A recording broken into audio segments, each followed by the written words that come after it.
आज के सेशन में हम सीखेंगे कि आखिर एमएस एक्सेस होता क्या है।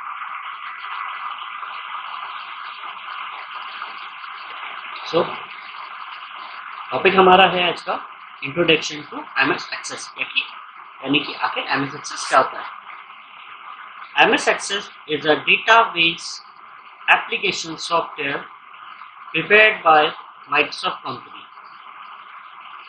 यानी एमएस एक्सेस माइक्रोसॉफ्ट कंपनी के द्वारा बनाया हुआ एक एप्लीकेशन प्रोग्राम या सॉफ्टवेयर है, through which we can collect as much information about any company, organization, etc.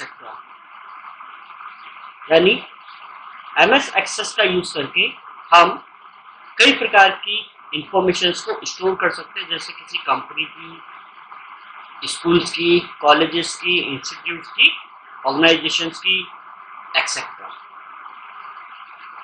And later any specific information related to that organization can be obtained, यानी store करने के बाद हम उसे किसी भी पर्टिकुलर रिकॉर्ड्स को इजीली निकाल सकते हैं या देख सकते हैं।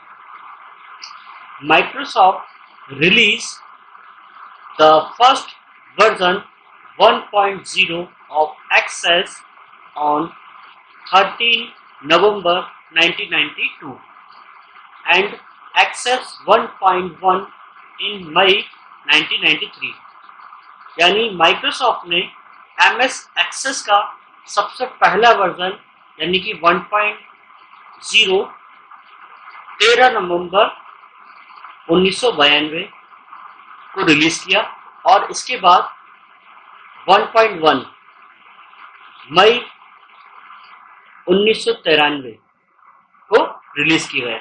After this many versions of Access have the special features in all the versions that have come on the market, यानी 1.1 वर्जन के बाद भी मार्केट्स में एमएस एक्सेस के कई सारे वर्जन मार्केट में आए और सभी में कुछ ना कुछ अलग फीचर्स के साथ मार्केट में उतारा गया। Access is a data management system software. This is a software of MS Office. यानी MS Access एक डेटाबेस मैनेजमेंट सॉफ्टवेयर है जो कि MS Office का ही एक प्रोग्राम होता है, जिसे हमें अलग से यूज करने की आवश्यकता नहीं होती है। इसे सिर्फ MS Office के साथ ही यूज किया जा सकता है।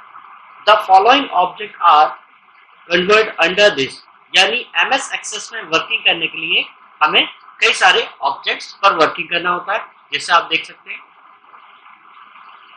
Object of Access, table, query, form, report, macros, page, modules, यानी एमएस एक्सेस पर वर्किंग करने के लिए हमें ये कुछ ऑब्जेक्ट्स को यूज करना होता है, जैसे टेबल है, query, form, report, macro, pages और मॉड्यूल्स।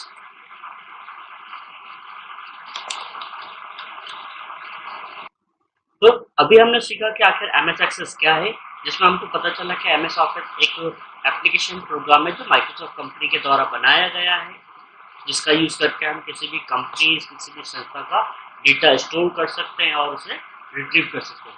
लेकिन इस टॉपिक में हमको एक चीज समझ में आई है कि एमएस एक्सेस जो है वो डेटाबेस सॉफ्टवेयर होता है, डेटाबेस सॉफ्टवेयर। तो डेटाबेस आगे होता क्या है? तो डेटाबेस को समझने के लिए हम नेक्स्ट टॉपिक पढ़ेंगे, database. They are different types of way to store data in a computer, such as you can store data as a document, store it as a worksheet, or you can store it as a program file, यानी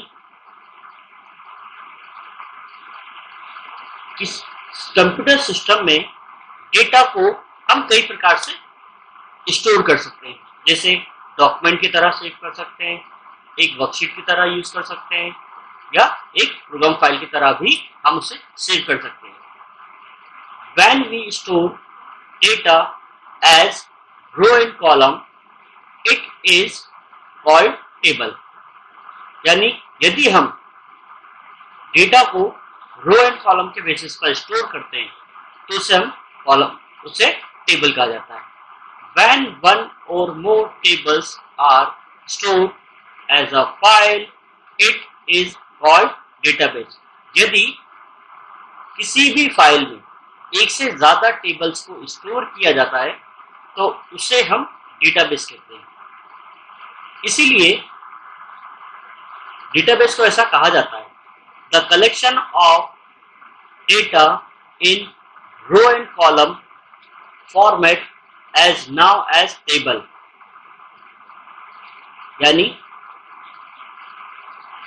row and data को यदि रो और column के basis पर collect करके यदि रखा जाता है तो उसे हम टेबल बोलते हैं। And the collection of different is now collection of different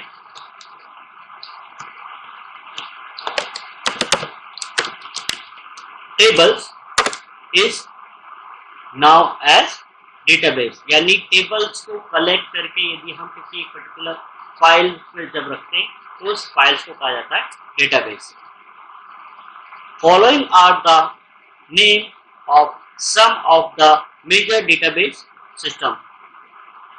database system software के रूप में हम कई प्रकार के सॉफ्टवेयर को यूज कर सकते हैं, जैसे कि FoxPro, MS Access, Oracle, Sybase या MySQL सर्वर का भी यूज डेटाबेस मैनेजमेंट के लिए या डेटाबेस के लिए किया जाता है।